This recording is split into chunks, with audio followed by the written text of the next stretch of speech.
जय माता दी दोस्तों, मैं हूं आपका दोस्त एंड होस्ट समीर सोनेकर। और नवरात्रा के इस पावन पर्व शुभारंभ के हम कुछ समय पहले बालाघाट ज़िले के एक मंदिर में पहुंचे हुए हैं जो बहुत ही ज़्यादा ख्याति प्राप्त है। और इसी वजह से आज हम इस मंदिर पे दर्शन करने पहुंचे हैं और हमारे इस सभी भक्तों को भी हम साथ में दर्शन करवाएंगे माता जी का। सभी प्यार से बोलिएगा जय माता दी, जय काली। पंडित जी, सबसे पहले अपना नाम बताएं। मैं पंडित राम गणेश शुक्ला। आप बालाघाट से हैं? नहीं, मैं बालाघाट, हाँ अभी तो बालाघाट में हूँ जी। और काफ़ी समय से हूँ, बालाघाट से हूँ मतलब। जी पंडित जी, मैं जानना चाहूँगा, दर्शक भी जानना चाहेंगे कि माता जी का दरबार सबसे पहले कब शुरुआत हुई, इसका इतिहास के बारे में थोड़ा सा आप बताएं। ये माता जी का दरबार तो 91-85 के बाद ही स्टार्ट हुआ है। उसके पहले तो माता जी यहीं थी, जंगल था। और ख़ास करके तिथि त्योहारों में लोग आते थे पूजा करने, और ख़ास करके गौली लोग आते थे। भैंस वो हो गई तो जीत चढ़ाने, भैंस घूम गई तो मलीदा वो चढ़ाने। जी जी। और फिर 85 के बाद हमने खुद ही थूड़ी गाड़ के एक मढ़िया बना लिए थे कबीलू की। तो उस समय ये 91 तक माता जी मढ़िया में रही, कबीलू की। अच्छा जी। तो पंडित जी, हमें ऐसा पता चला है कि माता जी का स्वरूप जो है वो छोटे से बड़ा होता हुआ आ रहा है। हाँ, माता जी का स्वरूप जो है ना पहले बहुत छोटा था। जी। और ये यहाँ से क्या नाला था, पानी बहते रहता तो बीच नाले में थी ये। जी। और पहले इधर से सामने से रास्ता नहीं थी एसपी बंगले के तरफ से। जी। तो जो 80 के पहले लोग ये चांदमारी रोड से पूजा करने इधर आते थे, ये वो आते थे यहाँ पे पूजा पाठ करने। जिसको मालूम था वो आते, वो करते थे। पंडित जी, तो शुरुआत से ही माता जी इसी जगह पे प्रकट हुई थी? हाँ, या माता जी जो हैं तो साक्षात जिस जगह में भी विराजमान है उसी स्थान पे हैं। पहले इनका स्वरूप छोटा था, अब धीरे धीरे इनका स्वरूप आकार बड़ा हो रहा है। पंडित जी, आप बताना चाहेंगे कि भक्त जो है वो बालाघाट ज़िले से या दूसरे ज़िले से भी आते हैं? अब तो कोई दिक्कत वही नहीं है, अब तो हिंदुस्तान, बल्कि अपन ये भी बोल सकते हैं दूसरे राज्यों देशों से भी भक्त आते हैं। बाकी अपने यहाँ तो चाहे दिल्ली हो, चाहे बम्बई हो, चाहे कलकत्ते हो, सभी की मन्नत पूरी होती माँ के दरबार में, सभी लोग आते हैं। और नवरात्रा के पावन पर्व में तो बहुत विशाल स्तर पे हवन, पूजन, पाठ, हमारे मन्नत वाले कलश जलाते हैं भक्त लोग, जिनकी मन्नतें रहती हैं तो 1000, 2000, 4000 कलश जलते हैं। और पूरी वो रहती है। पंडित जी, कलश स्थापना का शुरुआत कब से हुआ था यहाँ? ये एक कलर तो हमने 81 में एक से जलाए थे उस समय, क्योंकि मंदिर का निर्माण नहीं हुआ था। जी। तो हम झोपड़ी के पास में माता जी के सामने एक ही कलश हमने जलाए थे। हमारे साथ में एक बाबा था पंडा, जो झाड़ा फूकी करता था। जी। तो हम दोनों मिलके जलाते। तो उस समय कोई दिन में का आ गया तो ठीक है, नहीं है तो नहीं आया। बाकी माता जी का तो ऐसा था कि उस समय भी आज भी सिर्फ आने भर से हर मनोकामना पूर्ण होती है। चाहे वो बाल बच्चे का हो, चाहे किसी की बीमारी का हो, चाहे किसी का हो, सब काम माता जी पूर्ण करती हैं। दर्शन मात्र से ही मतलब? हाँ, दर्शन मात्र से ही सब पूरा हो जाता है। सिर्फ माँ का नाम लेने से ही सब पूरा हो जाता है। अब ये कुछ मिसालें जो हैं, अब ये समझ लीजिए कि मेरे को 36-37 साल माँ की सेवा में हो गया। जी। कर रहा हूँ। अब तो मेरा थोड़ा वो है, तो मैं 37 साल से देखा भी हूँ, देखते आ रहा हूँ। हमारे बीच में फिर ये शांति जिला से सहयोग कोचर जी जो हैं, भैया, वो एक महान और अच्छे आदमी हैं। और इस चीज़ों में सब बढ़ चढ़ के बहुत आगे ही हैं, समझ लीजिए। पूरा करता धरता वही है। तो उनके मार्गदर्शन में ये सब काम होते हैं। जी। तो नवरात्रा का भी होता है, उसका भी होता है। अब पुरानी तो मिसालें बहुत सारी हैं ऐसा कि जो अगर मैं बताने लगूँ तो सुबह हो जाएगा। जो हमने खुद किया है और माता जी ने की, मैंने नहीं किया हूँ। हम एक माध्यम रहे। पंडित जी, ऐसा कोई वाक्य, आप किस्सा बताना चाहेंगे किसी भक्त के साथ जुड़ा हो, या आपके साथ माता जी का कुछ ऐसा किस्सा बताना चाहेंगे जो आपको ऐसा लगे कि माता जी ने आपको कुछ दर्शन दी या कुछ आपको रास्ता दिया, हिंट दिया? माता जी का आशीर्वाद तो हमारे ऊपर और अपने कोचर जी के ऊपर, सहयोग भैया के ऊपर आशीर्वाद है। ये है कि अपना हम तो माँ के इतना बड़ा आशीर्वाद है, हम किसी के ऊपर हाथ रख दें वही सब हो जाता है। जैसे लोग बोलते पंडा क्या जाना है, झाड़ा झाड़ा करवाना है, झाड़ू और वो पोत झाड़ो तो ये करो तो ये करो, ये यहाँ कुछ नहीं है। ये सिर्फ हाथ रखने ही भर से, माँ के नाम लेने ही भर से। अगर उसको कोई बीमारी है या भूत प्रेत बनाए हैं पंडित जी, तो सबसे पहले तो आप फिर मेरे ऊपर ही हाथ रखिए। होता है।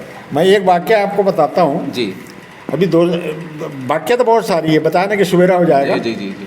क्योंकि ये नागपुर के पिछले कुमार नवरात्र में 8-10 महिलाएं आदमी लोग आए थे जी यहाँ, पैर और पड़े वो करे थे। और यहाँ एक प्रथा है हमारे यहाँ कि हम टीका जी माँ का लगाते हैं। जी। तो हाँ, जैसे सभी भक्त आते हैं हमारे लिए सब बराबर है जी, बिल्कुल। सबको पटापट टीका हम लगाते गए, जी वो चले गए। वो 10 दिन बाद फिर पलट के आए यहाँ, और पूरे उतने ही लोग।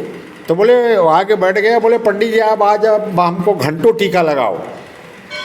तो बोला घंटों क्यों लगाओ, तो बाकी भक्त क्या करेंगे भैया। जी नहीं नहीं आप तो टीका ही लगाओ। पंडित जी हम आज 6 साल से बंगलौर कलकत्ता 70 घूम गया, बोले बीमारी के लिए, बोले ठीक नहीं हो पाया। बोले आपने उस दिन नवरात्र का है माँ के सामने टीका लगाया तो हमारी बीमारी ठीक हो गई। वही तो हमको खुद ताजुब लगा। जी जी जी। तो माँ का आशीर्वाद तो हमारे वो उसमें है कि जिसके ऊपर हाथ रख दो वो कर दो। तो वो होता है, ये है कि थोड़ा सा एक जैसे अधिकारी वर्ग होता है, जी। उनके जो प्रॉपर बाबू तो सभी जी। हैं, मगर उनका एक प्रिय बाबू रहता है जो इसको स्टेनो वगैरह बोलते हैं। जी जी बिल्कुल। तो उनका आवेदन फॉरवर्ड करने में जी अधिकारी जल्दी सुनते हैं, सही बात। हैं सर इसका थोड़ा। तो वैसे हम माता जी के स्टेनो जी जी बिल्कुल तो हम माता जी को सिफारिश करते कि माँ इनकी तबीयत ठीक नहीं है या ठीक हो जाए, और माँ कर देती। बिल्कुल। होता है सब चीज़। और यहाँ कोई ऐसी चीज़ नहीं है, यहाँ सब होता है। 10-10 साल के लोग बाल बच्चे वाले नहीं होते, बच्चे मिलते हैं सबको, और बीमारियाँ ठीक होती हैं। अंधे को आँख मिलता है। बहुत बहुत सारी हैं। अभी बम्बई से एक बच्ची की शादी हुई थी, जी और उन लोगों को ये नहीं मालूम था कि जिससे शादी हो रही है उसको जीभ में कैंसर है। और 6 महीने बाद उन लोगों को पता लगा कि इसको कैंसर है। तो उनको किसी बम्बई में बताया कि आप कहीं मत जाओ, बोले बालाघाट कालीपाट मंदिर चले जाओ। तो आए वो लोग, लड़की भी आई और उनके हस्बैंड भी आए, घर वाले भी आए। तो उनने फिर बताया हमको कि हमको किसी ने बताया था कि वो कालीपाट मंदिर चले जाओ, वहाँ सब ठीक होगा। तो मतलब बिल्कुल होता है। विश्वास मन में आप विश्वास रखिए, भावना सही रखिए, और माँ से विनती कीजिए। माँ सब करती हो, किसी से को बिल्कुल। आप छल कपट मत रखिए, हाँ, निस्वार्थ भाव से आप आइए। निस्वार्थ वो कीजिए, छल कपट मत कीजिए, और सच्चे मन से। वो कुछ नहीं मांगती, किसी भी भक्त से वो कुछ नहीं मांगती कि हमको तुम ये, हम तो अपनी भावनाओं के लिए इनके लिए करते हैं कि हमारे माँ हमारा ये काम हो जाता है हम तुमको बकरा देंगे या कुछ भी करेंगे। मगर ये माँ थोड़ी मांगती, माँ नहीं मांगती। वो तो सिर्फ प्रेम उस पे भावनाओं से कि भूखी है। अच्छे मन से श्रद्धा से आप इतने हाथ जोड़ कर दें कि माँ हमारा ऐसा ठीक। आप घर यही की बात बताता हूँ आपके, एक बच्ची 8-10 साल की लोकरे साहब के यहाँ भर्ती थी जी 4 दिन से। डॉक्टर वहाँ पूरा चेक कर लिए, उनने बोले कि इसको कुछ नहीं है। बोले उनके मुंह से निकल गया कि तुम इसको कालीपाट मंदिर ले जा लेना, डॉक्टर जी के मुँह से। हाँ। तो वो बच्ची को लेकर उसके घर वाले ये मंदिर आए। नहीं, पहले उनने बच्ची को घर पहुँचाए, और घर पहुँचा के फिर पूरे लोग यहाँ आए। तो 9-9:15 की बात मतलब भैया मंदिर बंद करने का समय हो गया है, जल्दी। तो बोले हमको लोकरे साहब ने ऐसा बोले, इसलिए मैं आया। हमारी बच्ची बोले और कुछ नहीं कहे हैं, बोले कोई बीमारी नहीं है, डॉक्टर साहब बोले सिर्फ देखती भर है लोगों को। तो मैं उसको सिर्फ मात्र यहाँ से एक राखड़ भभूत उठा के दे दिया उनको, और बोला तुम लेके जाओ, तुम जाओगे तो तुम्हारी बच्ची खेलते हुए मिलेगी। तो जब ये लोग यहीं की बात है, माझापुर गांव की, आंवला झरी माझापुर की। और वो अभी अब आदमी अब डेली आता है, वो अभी अब बीच गया है वो। जी जी। तो वो गया तो उसकी बच्ची अपने भाई बहनों के साथ में खेल रही थी। तो वो तुरंत वापस, सच में तो बहुत बड़ा चमत्कार हो गया। तुरंत वापस। तो माँ का बहुत बड़ी शक्ति है, बहुत बड़ा चमत्कार है, बहुत बड़े बड़े काम होते हैं, और अच्छा है। और हम तो माँ से एक ही विनती हमारी रहती है। आज तो मैं 37-38 साल माँ की सेवा में, जो भी अपने टूटे फूटे हाथों से बना करते हैं, जब तक जीवन है हमारा। तो माँ से हमारी, हम खुद पंडित आदमी, ब्राह्मण आदमी, हमारे तो एक ही विनती माँ से कि हमारा अंतिम समय आए तो तेरे दरबार में, बस सही बात, जिस माँ की सेवा करते करते इतनी उम्र निकल गई, निकल अंतिम क्षण भी उन्हीं के साथ रहे। बहुत बड़ी शक्ति हैं इनको, सिर्फ बोलने भर से होता है। वो आप बोल के जाए नहीं, पहुँचेंगे नहीं कि काम हो जाएगा आपका। ये माँ वो है।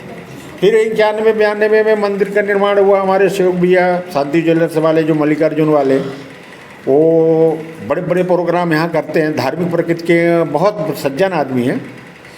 शिव बारात हमारी उनकी निकलती है, और 1 जनवरी को चुनरी यात्रा निकलती है, और नवरात्र में बहुत बड़े बड़े वो होते हैं। अभी अब नवरात्र में आप देखेंगे कल से भीड़ भाड़, जो वहीं से लाइन लगती है, 1000-2-2 हज़ार कलश जलते हैं। तो एक वो धार्मिक प्रकृति के हर इंसान हमारे हिसाब से जैसा वो करते हैं, हर कोई नहीं कर सकता। हर किसी की भावना कुछ उससे जुड़ी रहती, कुछ दूसरे कारण से जुड़ी रहती, मगर यहाँ उनकी निस्वार्थ भावना रहती है। पंडित जी, आपका बहुत बहुत धन्यवाद जो आपने समय दिया, और माता जी के बारे में आपने जो इतनी अच्छी बातें बताई, जो सभी भक्त अभी देख रहे होंगे, तो हमें पूरी उम्मीद है कि वे एक बार जरूर माता जी के दर्शन करने के लिए आएंगे। इसलिए प्यार से सभी लोग बोलिए जय माता दी। जैसा कि आप सभी अभी यहाँ देख रहे होंगे, मेरे सामने में यहाँ आपको कलश नजर आ रहा होगा। ये माँ काली पाठ का कलश स्थापना का कहना चाहिए ये कमरा है। यहाँ पे ज्योति कलश रखे जाते हैं, घी के भी और तेल के भी यहाँ पर कहना चाहिए कलश स्थापना है। तो जो भी श्रद्धालुगण अपनी मन्नत के लिए ये कलश स्थापना रखवाना चाहते हैं, वो पंडित जी से संपर्क कर लीजिएगा, और वो आकर के जल्द से जल्द अपना नाम लिखवाएं और ये कलश स्थापना यहाँ पर करवाएं।